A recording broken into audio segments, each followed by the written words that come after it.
Albéric de Serran. Bonjour Albéric. Bonjour Olivier. Ancien directeur d'établissement, également auteur du livre L'école asphyxiée, redonnons de l'air à notre école. C'est aussi aux éditions MAM. Ancien directeur, notamment dans des quartiers sensibles.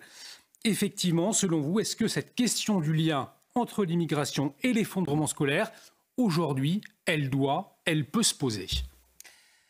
Alors elle doit se poser, mais il faut faire très attention à la manière à laquelle on pose la question. Et surtout, à qui on s'adresse. Parce qu'il ne faut quand même pas oublier que depuis maintenant 20 ans, se sont instaurées des équipes d'éducateurs de vie scolaire qui sont à très forte majorité issus de l'immigration. Donc qu'est-ce que ça va provoquer comme réaction devant une question comme ça? C'est-à-dire que rien que dans le personnel de l'éducation nationale, nous avons une très forte majorité aujourd'hui issue de l'immigration. Je suis directeur d'école, de plusieurs écoles qui étaient en lien avec Créteil, qui a été d'ailleurs l'Académie de Créteil qui a été nommée. Je pense qu'il ne va pas falloir commencer à croire qu'un enfant issu de l'immigration est un nul. Oui. Et c'est ce que l'on a cru, et c'est ce que l'on a été certain de croire. C'est-à-dire que la politique d'inclusion n'était pas la bonne. C'est-à-dire que finalement, c'était la politique de ces dernières années, une politique d'inclusion. Est-ce que finalement, ce n'était pas la bonne? C'est-à-dire que on considérait qu'il y avait deux formes de jeunesse et que ça n'a pas été la bonne solution. Alors attention, parce que c'est heureusement qu'on ne va pas parler d'inclusion, parce que l'inclusion, c'est dans l'ordre de l'handicap. Alors que l'intégration, oui.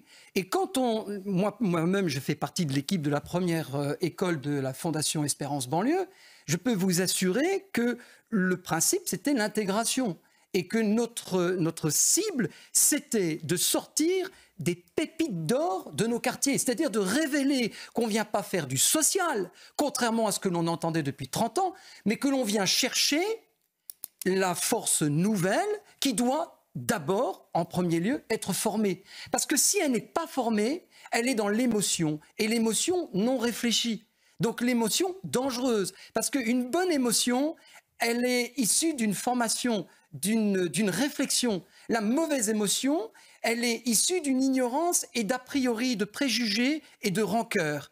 Et aujourd'hui, je trouve que l'on entend de très beaux discours de la part de notre ministre de l'Éducation nationale. Mais pitié! Pas de cruauté, hein. Il faut des actes. Il va falloir que l'on retrousse nos manches, que l'on prenne avec intelligence, ma foi, les outils reconnus. Alors, très bien, nous avons des outils pour les mathématiques, parfait. Notre ministre de l'Éducation nationale a connu un cadre scolaire privé, à grande majorité dans son cursus. Donc, il est en train de montrer que dans le public, cette accessibilité à tous ces programmes ne seront pas au nom d'enfants à expérimenter, des cobayes, mais vraiment à la suite d'une belle expérience, de l'appliquer maintenant dans le public. On va y revenir parce qu'effectivement, les Français sont plutôt favorables. Il y a un sondage qui le montre, on va y revenir dans un instant, aux mesures annoncées par Gabriel Attal. Faut-il encore, bien évidemment, qu'elles soient mises en œuvre et rapidement? Très concrètement, Albéric de Serran, vous étiez dans des quartiers qu'on appelle les quartiers réputés difficiles, avec des élèves, finalement... Pluriel, nous avions de tout. Voilà, et beaucoup d'élèves aussi issus de l'immigration, dont les parents, en tout cas, étaient issus de l'immigration. Oui. Lorsqu'effectivement, il y a un décalage de culture, quant à la maison, par exemple, le français n'est pas forcément bien parlé. Quant à la maison, on ne connaît pas le système, les codes même parfois de l'éducation nationale. Comment est-ce qu'on fait avec ces élèves? Vous faisiez comment, vous, un petit gamin en CM1, CM2 qui arrive et vous vous rendez compte qu'effectivement, il y a un décalage avec celui qui serait né, qui aurait grandi, dont les grands-parents auraient grandi en France. Comment est-ce que vous appréhendez cette situation? Je répète trop souvent, mais il faut le faire. Nous prenons plus soin des poulets en Bretagne que des élèves en France. Nous allons mettre 2500 gamins dans un établissement avec tous les niveaux possibles et imaginaux, avec un mélange incroyable, plus ou moins la proposition d'un dispositif relais, c'est-à-dire ce dispositif qui va sauver un enfant qui est cruellement en souffrance de déscolarisation. Et puis, on ne va pas se reposer de questions sur cet effectif complètement hallucinant, dirigé avec des professeurs qui enseignent et qui ne sont pas forcément formés pour affronter un tel public, alors qu'en fait, il nous faut des petits effectifs, Il nous faut des professeurs de haut niveau et surtout des professeurs qui connaissent les gens qu'ils vont rencontrer, les pays d'où ils viennent, leur sensibilité, leur incompréhension, leur aspiration. J'étais encore en train de discuter avec un parent d'élève tout à l'heure, il y a 1 heure. Il m'a dit « Je pars, monsieur. Je pars et je pars avec mes enfants au Maroc. Je retourne au Maroc parce que mes enfants sont en danger à l'école et qu'ils ne seront pas formés, ils ne seront pas enseignés. Nous n'avons plus de notes. Nous avons des enfants de 15 ans, d'accord? Et c'était eux les objets de l'enquête. Ces enfants de 15 ans, au primaire, n'avaient plus de dictée parce que ce n'était plus à la mode. Ils ont appris à travailler et surtout à ne pas travailler à la maison. On leur a dit, vous ne travaillez pas à la maison. Encore autre chose, on leur donne plus de notes. Et puis comme on a senti qu'il ne fallait pas les notes, il faut peut-être plutôt seulement écrire ce que l'on appelle le bilan de compétences, ouais. Et bien on s'est rendu compte qu'il y avait un mot qui était abominable, c'est non acquis. Alors on l'a fait disparaître. On est en cours d'acquisition ou on a acquis. L'enfant n'a pas de phare pour voir le danger de l'évolution de sa vie scolaire. C'est un scandale, c'est une maltraitance. Et ce qui me touche chez notre ministre de l'Éducation nationale, c'est qu'il est en train de commencer à mettre le doigt et de dire les choses. C'est bien, mais nous, ça fait des décennies que l'on vit cette cruelle réalité. Il ne faut pas que ce soit que des discours, s'il vous plaît. Mais alors, il va falloir passer aux actes. Il va falloir passer aux actes. On va voir si c'est possible. Et voilà. Ce lien, peut-être, Louis Dragnel, on va vous entendre sur ce lien entre immigration et affaissement du niveau dans les écoles. Est-ce qu'effectivement, comme le soulignait Albéric de Serran, pendant trop d'années, on a considéré l'école comme un lieu, finalement, un lieu social où on va faire du social et on oublie d'enseigner? Alors c'est vrai, mais je pense que ça a précédé totalement les questions d'immigration. Je pense qu'en fait, ça remonte à quelque chose de très ancien. Si on met, entre guillemets, un tout petit peu de côté l'immigration, c'est qu'il y a même des établissements qui sont absolument pas ou peu concernés par l'immigration, qui ont un niveau qui est catastrophique. Pourquoi ? Parce qu'en fait, moi je pense que ça remonte vraiment même avant 1968, avec cette volonté aussi de casser l'enseignement catholique privé, enfin, faut dire les choses un moment, parce que c'était le synonyme de trop d'autorité, trop de rigueur. Et d'ailleurs, je me souviens, moi, quand j'étais petit, c'est quelque chose qui me frappait, je voyais beaucoup de ministres qui disaient, par exemple, « Ah, mais moi, c'était horrible, j'ai des souvenirs épouvantables du lycée privé ou du collège privé. » Le point commun de tous ces gens-là, c'est qu'ils avaient tous été dans des établissements privés, ils étaient tous ministres. Et il y avait très peu de gens. Ça m'avait frappé. Ouais. Et je me suis dit, c'est quand même frappant, c'est quand même marquant. Ils venaient tous du privé, ils s'en plaignaient tous, et pourtant, c'est ce qui leur avait permis d'accéder aux plus hautes fonctions de l'État. Finalement, les mesures annoncées, plus de rigueur, finalement, c'est ce qu'on peut retenir après ce constat d'effondrement dans l'éducation nationale. Eh bien, il y a un soutien qui dépasse les clivages politiques. 91% des Français sont d'accord avec Gabriel Attal sur toutes ces mesures. On peut citer la généralisation de la méthode Singapour, basée sur la pratique des jeux, sur l'apprentissage des mathématiques, redonner aux professeurs la possibilité de faire redoubler un élève sans que les familles puissent s'y opposer, redonner la valeur au brevet des collèges, Albéric de Serran. Au fond, on revient à ce qui se faisait avant. On a envie de dire c'était mieux avant, alors, dans l'éducation nationale. C'est pas une histoire de mieux avant, c'est qu'en fait, quand il y a une bonne pédagogie, on la garde et on développe, on évolue, on écoute l'évolution de la société, mais on garde les principes. Mais ce que je voudrais vraiment sur quoi je veux insister aujourd'hui, c'est de dire que notre ministre est face à il est habité d'une volonté de faire bouger les choses. Les parents, et on le voit dans le sondage, les parents d'élèves sont ravis, ils sont enchantés, ils n'attendent que ça. Y a-t-il un parent qui ne veut pas former son enfant ? Y a-t-il un parent qui ne veut pas élever son enfant ? Y a-t-il un parent qui ne veut pas que son enfant traîne et devienne une racaille ?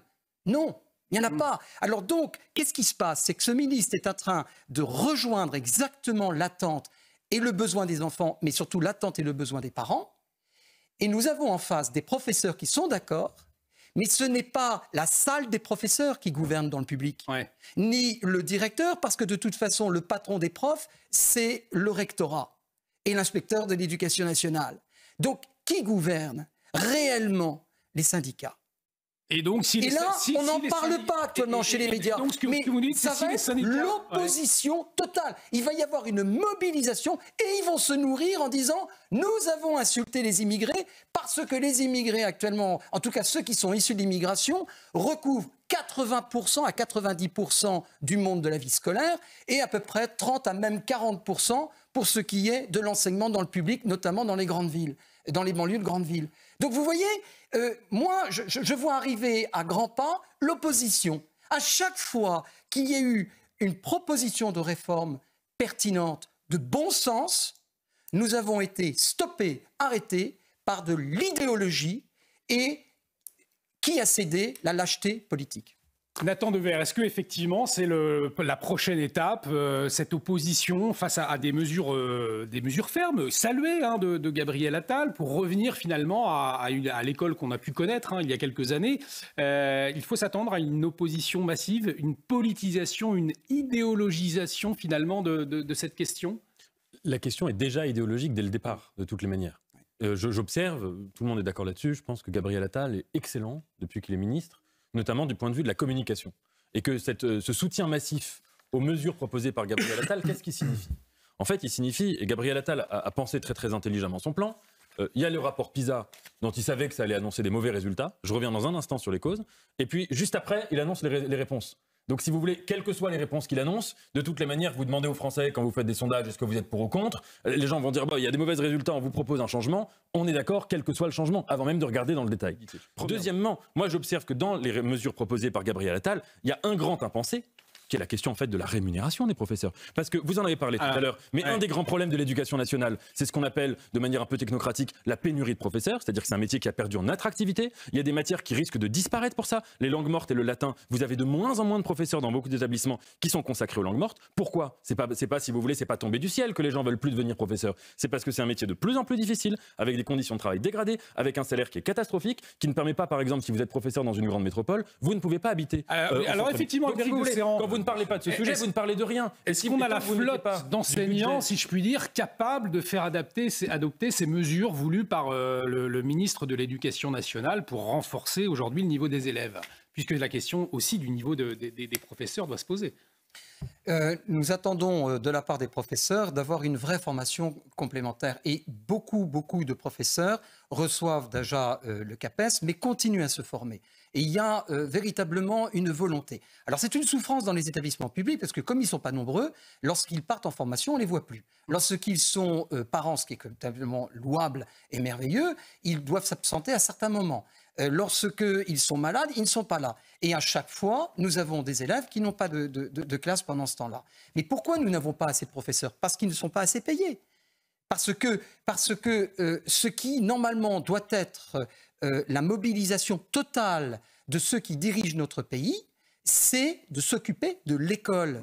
Mais réellement, c'est-à-dire qu'il en va de l'avenir de notre sécurité. On est en train de désespérer de voir que ça chute.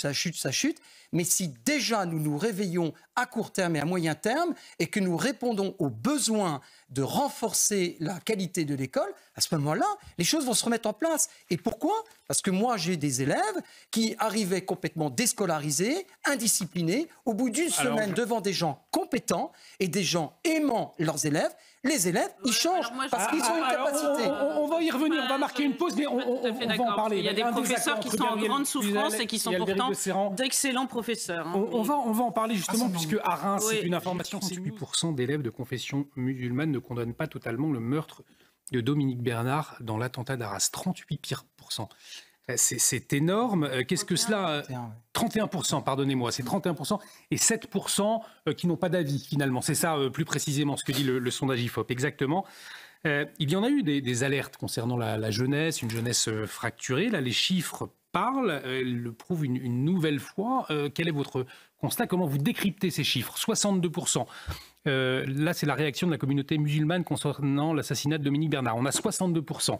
Donc dans toute la communauté musulmane, et 31% qui n'expriment pas une condamnation totale des élèves scolarisés. Albéric de Serran. Quand on parle d'élèves, nous parlons d'élèves. Nous parlons d'enfants qui n'ont pas encore l'âge du raisonnement et de la réflexion quand même philosophique, géopolitique. Ils sont ados. Ils sont en plus dans une société, dans un contexte qui n'est absolument pas stabilisant et qui n'est pas porteur à les structurer et à les amener à une réflexion intelligente. Ils sont dans une émotion et dans des pulsions et dans des provocations. Donc il faut quand même aussi prendre ce recul. C'est une enquête qui fait froid dans le dos. Ce sont des résultats qui sont inadmissibles.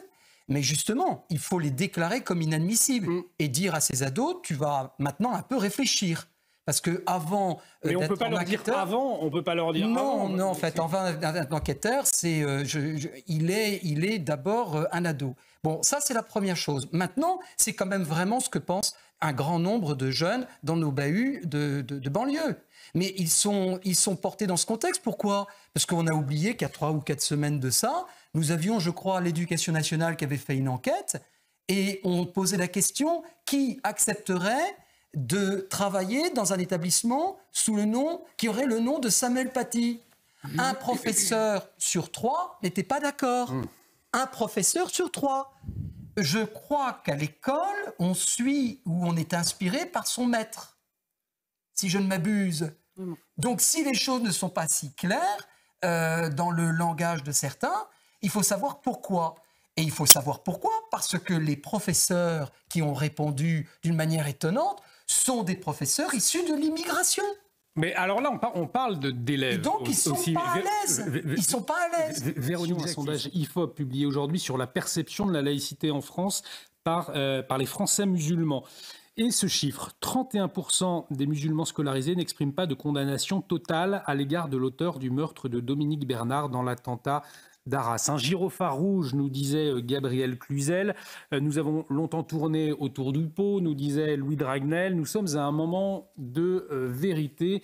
Albéric de Serran, il est vrai que, ce sondage, on attend à présent qu'il y ait des réactions, notamment des réactions politiques et des gestes forts. Mais que faire finalement face à ce constat ? Alors moi, je pense que tout d'abord, il faut aussi revoir le pourquoi de ce contexte et de ce résultat. D'abord, quand vous êtes en banlieue, ce qui est mon cas et sur le terrain, nous avons réalisé qu'on avait à peu près 60% de la population qui sont des gens braves, qui ont soif de connaître le pays, qui sont issus de l'immigration ou qui sont très pluriels et qui ne veulent qu'une chose, c'est être formés et bien se former. Et c'est la réalité. C'est la réalité. En face d'eux, ils ont des idéologues, des idéologies politiques détournantes. Ils ont des excuses d'être qui nous sommes. C'est-à-dire que souvent, on s'excuse.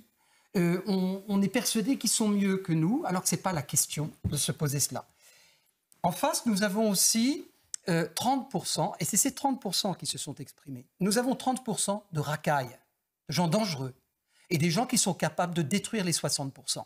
Et c'est pour ça que les 60%, ils ne se taisent pas parce qu'ils ont peur de l'amalgame et des pressions de l'extrême droite. Ils ont peur de ceux qui habitent à côté d'eux, qui sont les dealers, qui sont les extrémistes, les barbus, comme on les surnomme chez nous. Vous voyez ? Et c'est la réalité du terrain. Moi, mes élèves, ils étaient avec les mains dans la main de leur maman, et les mamans traversaient la place, un point de deal à droite, un point de deal en diagonale, et ils rentraient dans mon école. Voilà le contexte dans lequel ces femmes courageuses veulent enfin avoir une éducation. Et si ils rentrent dans une école où les professeurs sont démunis, ils ont le CAPES, mais ils ne sont pas formés en éducation, pas formés en transmission, pas formés en communication, ils n'ont pas tous les moyens qui leur sont donnés pour pouvoir recevoir ces élèves-là, c'est une catastrophe. Qui gouverne à ce moment-là, c'est les 30%, par l'intimidation et par la peur. Et enfin, nous avons des cours civiques. On parle de laïcité, on parle de culture, etc. Nous avons un très beau débat actuellement entre nous. Mais ce débat échappe complètement aux enfants parce qu'ils n'ont même pas les fondamentaux qui leur sont donnés. On leur parle à la télé de laïcité, ils ne savent pas ce que c'est. D'ailleurs, je ne sais pas trop si on peut la définir comme telle, mais les valeurs de la République, ils ne savent pas pourquoi. Parce que le programme de l'éducation nationale, de manière factuelle et concrète sur le terrain, le pouvoir de l'éducation nationale, c'est de mettre un programme qui nous dit l'enseignement civique doit se glisser dans le programme de l'histoire et géographie, ce qui est inconcevable et impossible. Ce qui veut dire que temporellement, depuis maintenant 8 ans, nous n'avons plus le temps d'enseigner dans le civique. Puis, nous avons eu le Covid, où des enfants qui n'ont jamais appris à travailler à la maison étaient sollicités de se connecter sur Internet et ils n'avaient certainement pas le moment où ils allaient avoir un cours civique. Puis après, nous sommes revenus.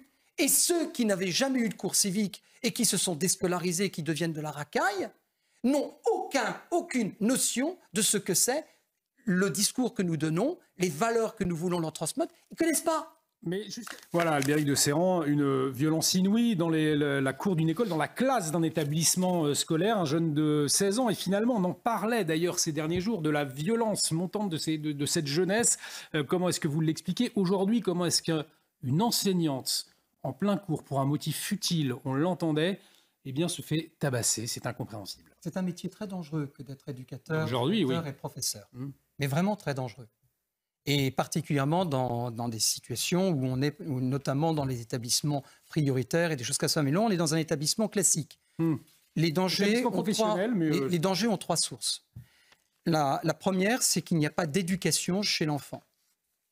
Et c'est un sauvageant qui réagit. Et il y en a maintenant une multitude. Parce qu'il n'est pas à la mode d'éduquer un enfant. C'est-à-dire la frustration, exactement, la frustration, le non, etc. Nous avons des parents Y qui nous sont nés de la dernière pluie et nous assurent qu'il n'y avait pas d'averse avant. Et nous fait des grandes leçons dès qu'on parle de parapluie ou d'anorak.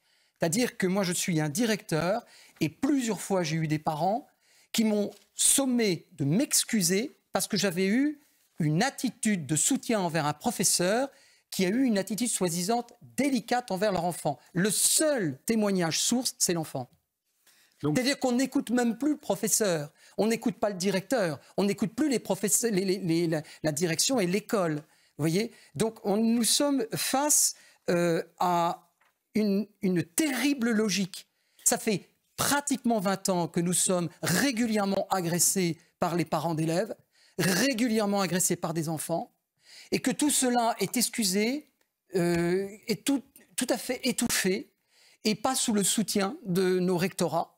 Il faut vraiment qu'il y ait un vrai clash officiel pour que ça commence à bien faire et qu'on nous défende. Donc, Véronique Jacquier, vous pointeriez également la responsabilité des parents lorsqu'on voit ce type d'événement, un adolescent de 16 ans qui va taper sa professeure. C'est inouï. Bien entendu, la responsabilité des parents avec des sauvageons en puissance, mais aussi, il y a eu déjà de terribles attaques de professeurs, dont certains filmés par d'autres élèves avec les smartphones. C'est ceux-là qui avaient d'ailleurs donné le hashtag pas de vague, puisque les enseignants en question, qui se faisaient massacrer donc par un élève, le tout filmé par d'autres, n'étaient pas soutenus par leur hiérarchie. Je vais vous dire, en écoutant votre question, je pensais à Pierre Chaunu, que j'ai bien connu, qui était vraiment un ami proche. Il commençait ses cours à la Sorbonne de cette manière. Qu'est-ce donc que l'histoire? L'histoire, c'est trois choses. Le nombre, le nombre, le nombre. Quand vous avez une immigration massive que vous ne contrôlez plus, vous êtes impuissant. C'est la situation de la France aujourd'hui. Impuissance publique. J'ai une question à vous poser. En fait, vous avez déjà répondu. J'allais vous demander qu'est-ce qu'on fait une fois qu'on a ce constat sous les yeux. Et vous répondez habituellement dans vos livres, dans cette émission, vous parlez d'assimilation, vous dites que la France est un acte d'amour, et vous dites qu'il est possible, en parlant de l'histoire de France, en exaltant la France comme un amoureux de la France, de convertir à la France ces fameux 31% d'écoliers musulmans qui ne condamnent pas les attentats d'Arras. Est-ce que vous y croyez encore? Est-ce que vous pensez qu'on peut échapper à ce que vous appelez la confrontation? Il y a un professeur, directeur d'établissement, qui était là à cette place il y a quelques instants et qui a répondu à cette question d'une manière lumineuse. Il a dit, il y a les 30%, mais il y a les 70%. Ceux qui n'ont pas fait la même réponse, ceux qui en fait secrètement, dans leur fort intime, voudraient devenir français. Et donc, je vous réponds. Il faut, sans attendre, faire deux choses. Premièrement, stopper, arrêter l'invasion, puisque les chiffres que nous connaissons sont les chiffres d'une véritable invasion. Quand vous avez 160 000 demandeurs d'asile, c'est une filière d'immigration, c'est une invasion. Et c'est que le début. Donc, stopper, rétablir la frontière, rétablir la souveraineté, etc. Ce n'est pas la loi sur l'immigration de Darmanin qui va résoudre le problème. On ne va pas vider la mer avec une petite cuillère, un gobelet. Et deuxièmement, franciser. C'est-à-dire qu'en fait, on est dans un pays qui a honte de lui-même, avec des politiciens qui sont des mendiants et qui veulent se faire pardonner la France. Moi, je vous dis la chose suivante. Si vous me mettez dans une classe où il y a des petits musulmans et que je leur dis, voilà, nos ancêtres les Gaulois, c'est une convention. Bien sûr, ce n'est pas vos ancêtres, mais c'est comme ça, parce qu'on est en France. Et vous allez les aimer, les Gaulois. Je vais vous les faire aimer. Duquesclin sera votre cousin germain. Jeanne d'Arc, votre grande sœur. Et puis Malraux sera votre barde. Et puis on ira ensemble à Versailles. Et le jardin de paradis de le nôtre deviendra votre jardin de fantaisie. Je vais vous faire aimer la France. En d'autres termes, si on veut qu'il nous ressemble, ce ne sera pas dans l'hédonisme, le nihilisme, la laïcité du vide. Ce sera dans l'exaltation commune de notre patrimoine vital.